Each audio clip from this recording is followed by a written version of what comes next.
إن الحمد والنعمة لله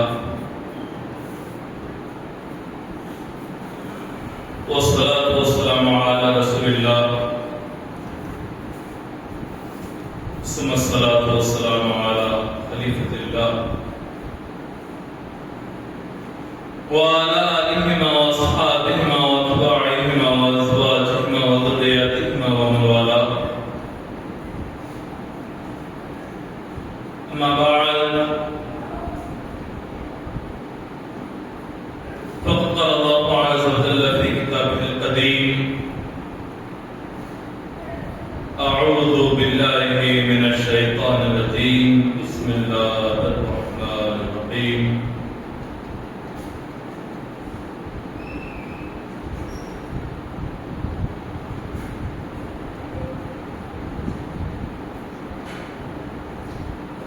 لقد من الله على المؤمنين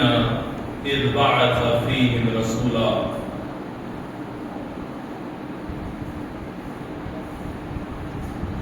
أما بعد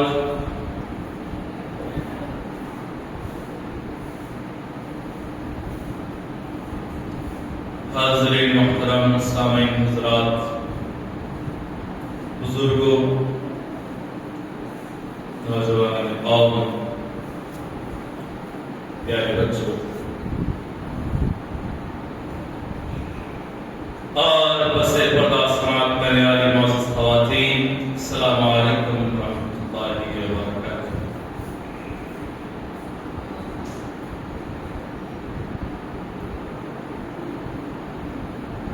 خلاق کائنات اپنے کلام بلاغت نظام میں ارشاد فرماتا ہے: لقد من اللہ علی المؤمنین، بے شک اللہ تبارک و تعالی نے یہ مؤمنین پر احسان کیا ہے، اذ بعث فیہم رسولا، کہ جب انہی میں سے ایک شخص کو رسول بنا کے بھیجا۔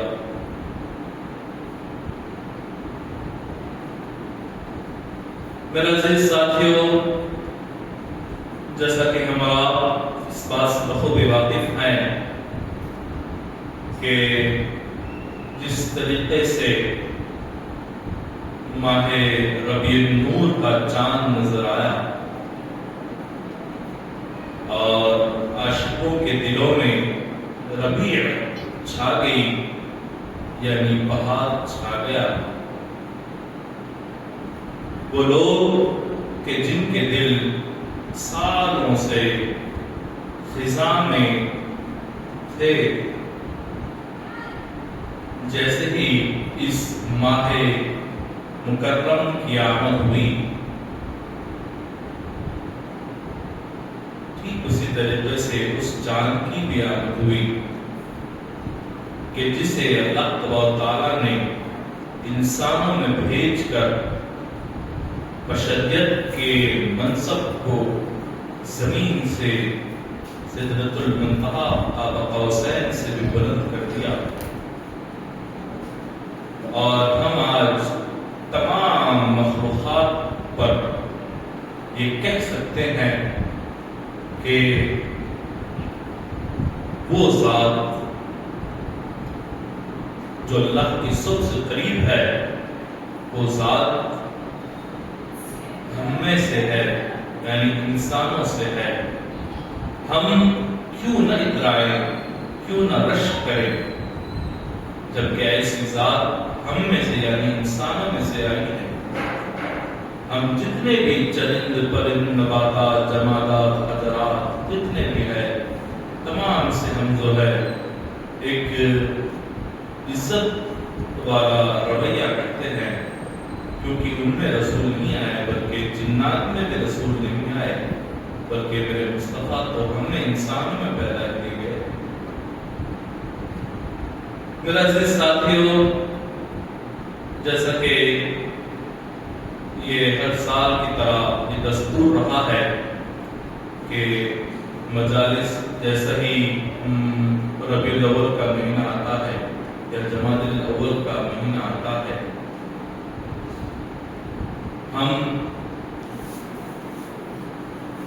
مہینے کی تمام مجالس، اس مہینے کی ہر رات کو کچھ رسول کریم صلی اللہ علیہ وسلم کی باتیں کرتے ہیں، ٹھیک اسی طریقے سے یہ سلسلہ بھی شروع ہوا ہے، اور جب سرکار کا مہینہ ہے تو سرکار کی باتیں کریں گے۔ آپ تمام حضرات سے ایک معذرت پہ چاہتا ہوں کہ پہلی مجلس جو ہے ہم کر نہیں سکے تھے، کیونکہ بشیر آباد میں مہدویہ ایپ لانچ جب ہوا تھا، اس میں شرکت مقصود تھی، کہ جس کی بنا پر، جس مصروفیت کی بنا پر ہم پہلی مجلس نہیں کر سکے۔ آپ تمام سے معذرت، لیکن انشاءاللہ ایک وعدہ ہے کہ آپ تمام انشاءاللہ آتے رہیں، اور ہم اسی طریقے سے 11 دن آپ کی باتیں کرتے رہیں گے۔ بنا تاخیر کے میں اپنی بات، اپنے موضوع پر آتا ہوں۔ اللہ تعالیٰ نے ہمیں رسول کریم صلی اللہ علیہ وسلم کی ذات بابرکت دے کر ہم پر یہ وہ احسان عظیم کیا ہے کہ ہم ساری عمر جو ہے اس نعمت کے شکرانے میں اگر صرف کر دیں، اگر تمام مشقتیں، اگر تمام طاقتیں لگا دیں، اس کے باوجود کہ نعمت کا شکرانہ اس کا حق ادا نہیں ہو سکتا۔ وہ جیسے ہی پیارا قول ہے کہ اگرچہ سارے روئے زمین کے درختوں کو کاٹ کر اس کا قلم بنا لیا جائے، اور سارے سمندروں کے پانی کو اکٹھا کر کر اس کی سیاہی بنا دی جائے، اور اس قلم اور اس سیاہی سے ہم رسول اکرم صلی اللہ علیہ وسلم کا چرچا اگر لکھتے بیٹھ جائیں، خدا کی قسم وہ قلم بھی ٹوٹ جائے گا، وہ قلم بھی ختم ہو جائے گا، اور وہ سیاہی بھی جو ہے ختم ہو جائے گی، لیکن میرے حبیب کا چرچا، میرے حبیب کی باتیں، میرے سرکار کی باتیں کبھی بھی ختم ہونے والی نہیں ہے۔ میرا عزیز ساتھیو، سب سے پہلے یہ جان لیں کہ رسول اور مہدی جو ہے ایک ذات کے دو پہلو ہے۔ جس طریقے سے ہم میلاد النبی میں رسول کو یاد کرتے ہیں، ٹھیک اسی طریقے سے میلاد النبی میں مہدی کو بھی یاد کریں۔ میلاد مہدی جب آتا ہے، مہدی کو بھی یاد کریں، رسول کو بھی یاد کریں۔ جب اللہ کے کائنات نے ان دونوں شخصیات کو جدا نہ کیا، ان دونوں شخصیات کو الگ نہ کیا، تو پھر ہم اور آپ کون ہوتے ہیں؟ دونوں ایک مقام کے ہیں، اور اس کی سب سے بڑی دلیل یہ ہے کہ جو شرک ہوتا ہے وہ صرف خدا کے ساتھ ہوتا ہے، مصطفیٰ کے ساتھ کسی کو جوڑ لینے سے شرک نہیں ہوتا۔ اگر مصطفیٰ کو بھی اگر ہم واحد مانیں گے تو خدا کا خاصہ شاید یہ شرک ہو سکتا ہے، جیسے کہ اللہ واحد ہے، محمد بھی واحد۔ حاضرین محترم، حضور کریم صلی اللہ علیہ وسلم کے احسانات کیا کہنے، حضور کی تعلیمات کے کیا کہنے۔ حضور کی تعلیمات کو اگر بیان کرنے جائیں تو صدیاں بیت جائیں۔ میرے عزیز ساتھیوں، میں آپ کا زیادہ وقت نہ لوں گا۔ آپ نے جیسا کہ اس واقعے کو تو سنا ہوگا، جب ایک یہودی مسجد نبوی کے صحن سے جا رہا تھا، اور جاتے جاتے جب انسان چلتا ہے تو ایک مسجد کے دروازے کو کراس کرنے میں کتنا وقت لگتا ہے؟ مشکل سے 2 سے 4 سیکنڈ لگتے ہیں یا 30 سیکنڈ لگتے ہیں، اور اس میں جو ہے اس نے حضور کریم صلی اللہ علیہ وسلم کی کچھ باتوں کو سن لیا۔ اور وہ باتیں کیا تھیں؟ وہ باتیں یہ تھی کہ پانی دیکھ کر پیا کرو۔ صرف ایک بات، نہ کہ حضور کی ساری باتیں، نہ کہ حضور کے سارے ارشادات فرامین، صرف ایک بات جو ہے اس یہودی نے دیکھ لی کہ پانی دیکھ کر پیا کرو۔ جیسا کہ وہ شخص اپنے گھر گیا، اپنی روزمرہ کے معاملات میں ڈوب گیا، اور جیسے کہ وہ سو گیا، اچانک رات میں جو ہے نیند ہوشیار ہوتی ہے، یا رات کے آخری پہر میں جب سونے جا رہا تھا وہ پانی پینے کی کوشش کر رہا تھا، اور پانی کے لیے جیسا ہی اس نے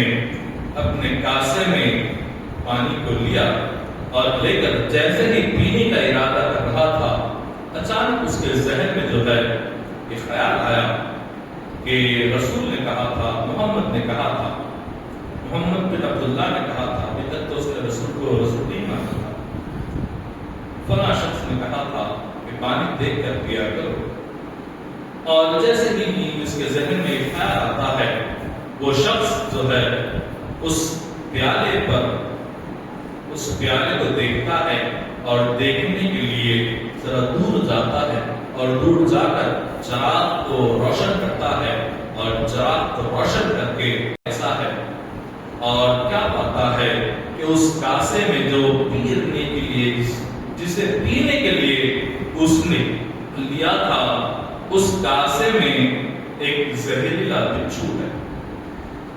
اس کاسے میں ایک زہریلا بچھو ہے۔ یہ کہنے کے ساتھ ہی اس نے اس پیالے کو پھینک دیا، اور پھینکنے کے بعد جو ہے ساری رات اسی کشمکش میں اس نے گزار دی، اور جب صبح نمودار ہوئی، صبح نمودار ہونے کے بعد وہ رسول کریم صلی اللہ علیہ وسلم کے آستانے پر آیا، آپ کے قدموں میں گر پڑا اور کہنے لگا کہ بس آپ مجھے جو ہے اسلام میں داخل کر دیں۔ جب تمام صحابہ نے پوچھا کہ جب حضور نے وجہ دریافت کی تو اس نے کہا، وہ تاریخ ساز جملہ کہا کہ اے رسول، میں اس مذہب کو کیوں نہ اپناؤں کہ جو اپنی جانیں بچاتا ہے، میں اس مذہب کو کیوں نہ اپناؤں کہ جس کا پیغام، جس کی باتوں پر عمل کرنے سے کسی کی جان بچ جاتی ہے، کسی کو ایک نئی حیات جاویدانی مل جاتی ہے، میں اس پیغمبر خدا کی دین کو کیوں نہ اپناؤں، یہ کہتا ہے، اور یہ کہہ کر جو ہے سارا معذرت سناتا اور حق اسلام میں داخل ہوتا تھا۔ میرے عزیز ساتھیو، آپ تمام نے یہ واقعہ پاک سنا ہوگا، الغرض جو ہے کئی مرتبہ آپ نے اس واقعے کو سنا، اور آپ نے بھی یہ سمجھا کہ جیسے کہ میں نے 2-4 الفاظ کہنے شروع کیے ہوں گے، آپ میں بہت سے ذہین افراد نے یہ قیاس لگا لیا ہوگا کہ ہاں حضرت یہ واقعہ کہنے والے ہیں، لیکن یہ واقعہ میں بتانے کے لیے اس بات کو ہم نے نہیں پیش کیا، بلکہ واقعہ وہی ہوتا ہے، بلکہ اس میں ایک سوچ نہیں ہوتی ہے،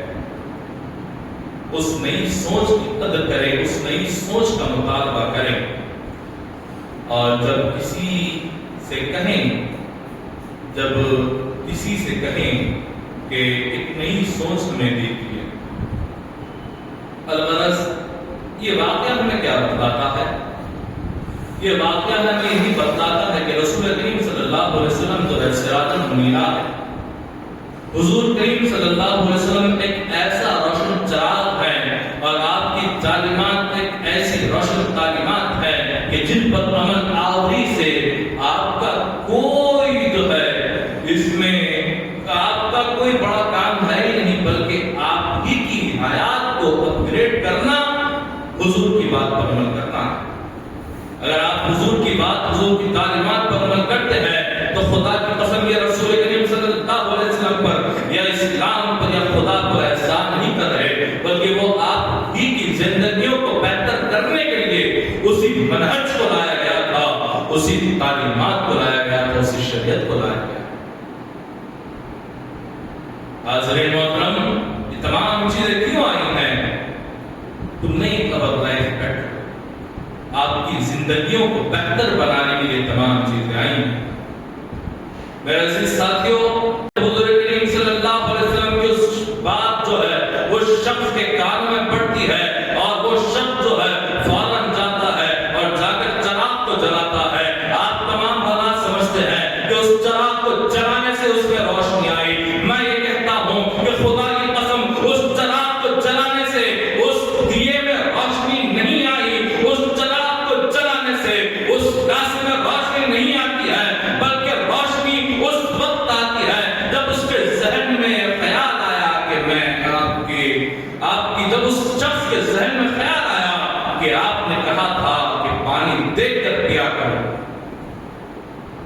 اس نے اس کے ذہن میں جب یہ خیال آیا کہ پانی دیکھ کر پیا کرو، اسی وقت اس نے چراغ جلا لیا اور اصل روشنی بنی گئی۔ وہ ایک چھوٹا سا جملہ جو کچھ اس نے چند لمحوں میں سن لیا تھا، وہ لمحے میں جو سنا جانے والا جو جملہ تھا وہی اصل معنی میں چراغ تھا۔ وہ چراغ تو حضور تھا، وہی چراغ تھا کہ جس کی روشنی میں اس نے اپنے کاسے میں بچھو کو پایا، اسی چراغ کی روشنی میں اس نے اپنے کاسے میں بچھو کو پایا۔ میرے عزیز ساتھیوں، حضور کی صرف ایک سیکنڈ کی بات جو ہے کسی انسان کی جان بچا سکتی ہے۔ ایک سیکنڈ کی بات پر عمل کرنے سے کتنے لوگوں کی جانیں بچ سکتی ہیں، اور ہوتا بھی یہی ہے، ہوتا بھی یہی ہے۔ اس پر عمل کرنے سے جو ہے اتنے فائدے ہیں، اتنے فائدے ہیں، اس کی کوئی حد نہیں ہے۔ ایک آخری بات کہہ کر میں اپنی بات کو ختم کرتا ہوں۔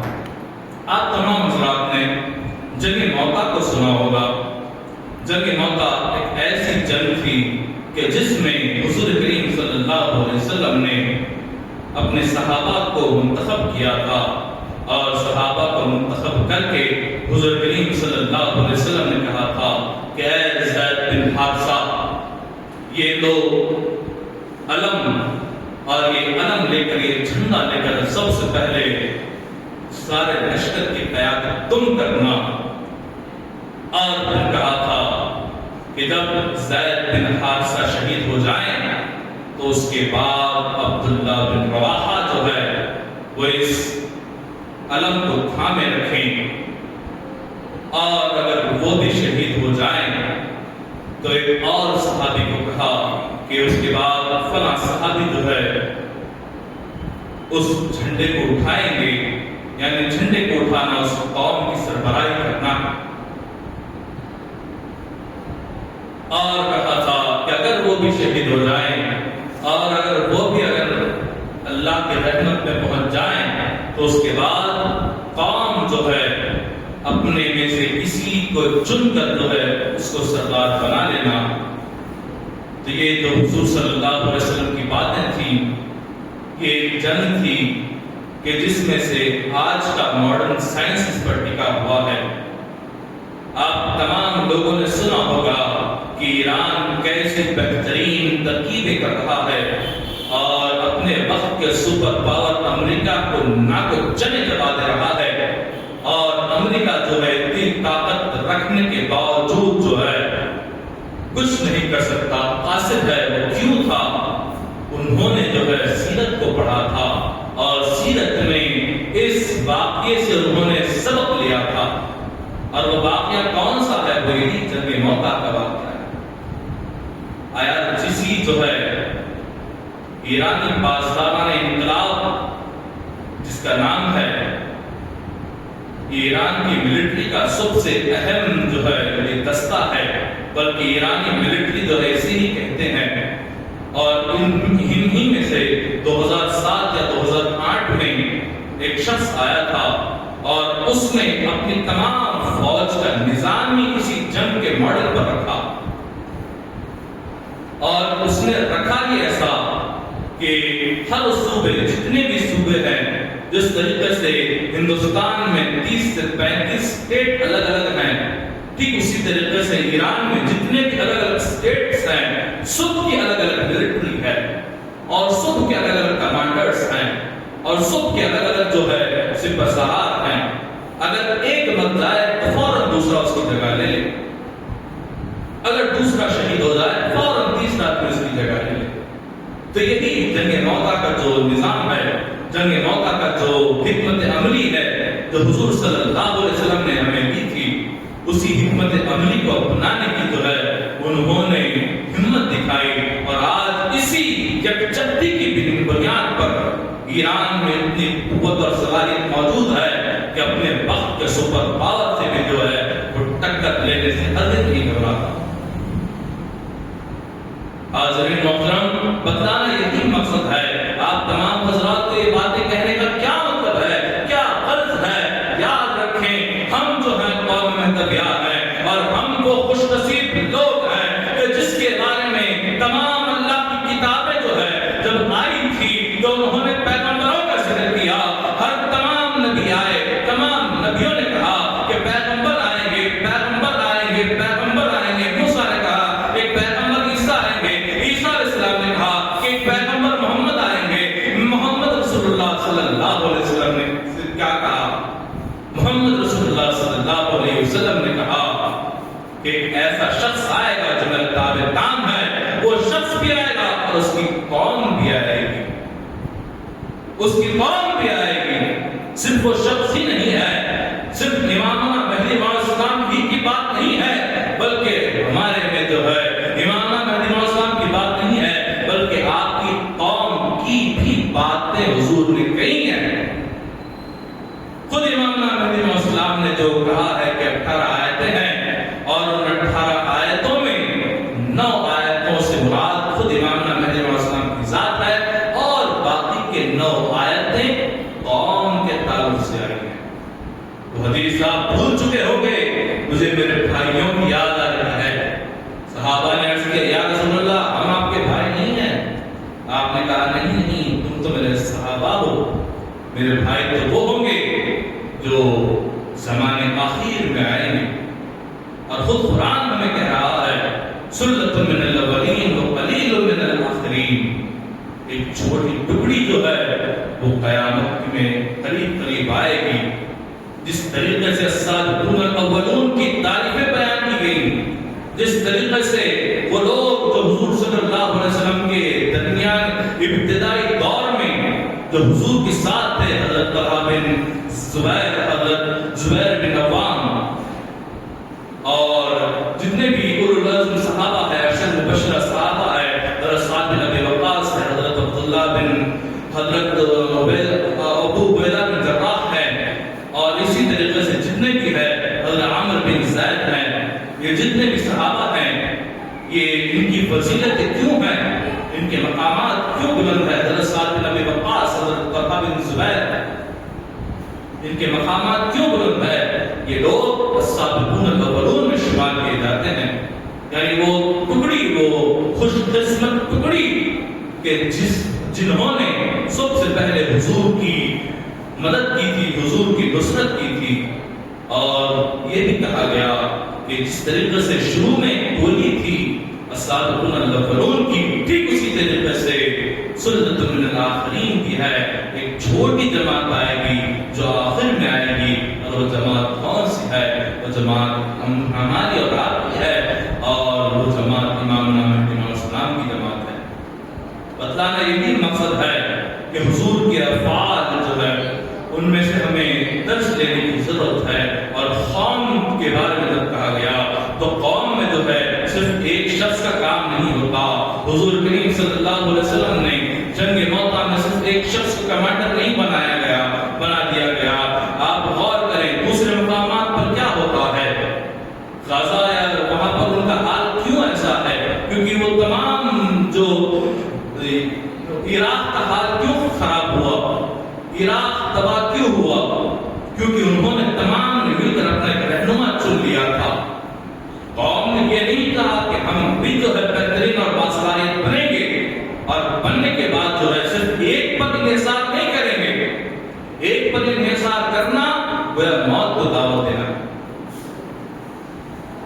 اسرائیلیوں نے جو ہے اس ایک شخص کو مار دیا، اس کے بعد عراق کا حال کام تمام ہو گیا۔ لیبیا کا کیا حال ہے؟ انہوں نے ایک شخص کو بنایا تھا، معمر غزافی کو بنایا تھا،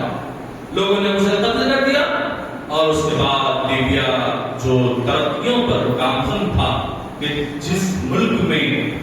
تعلیم اور صحت اور تمام چیزیں فری تھیں، وہ تمام کی تمام مہنگی ہو گئی اور اکنومی ٹھپ پڑ گئی، اور آج ہمارے میں کیا ہے؟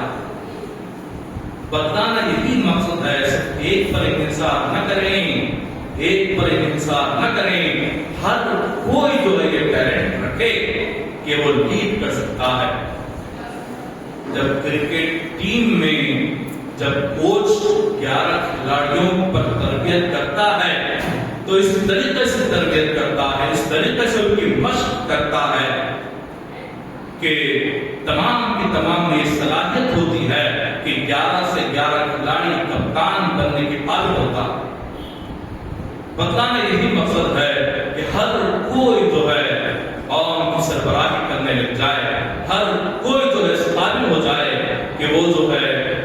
اس قوم کو سنبھال سکے. اور ایسا نہیں ہے کہ فلاں شخص گیا اس کے بعد کام ختم ہو گیا. نہیں، ایسا نہیں ہو سکتا. اللہ تبارک و تعالیٰ سے دعا ہے کہ اللہ تبارک و تعالیٰ جو ہے ہمیں صراط مستقیم پر کام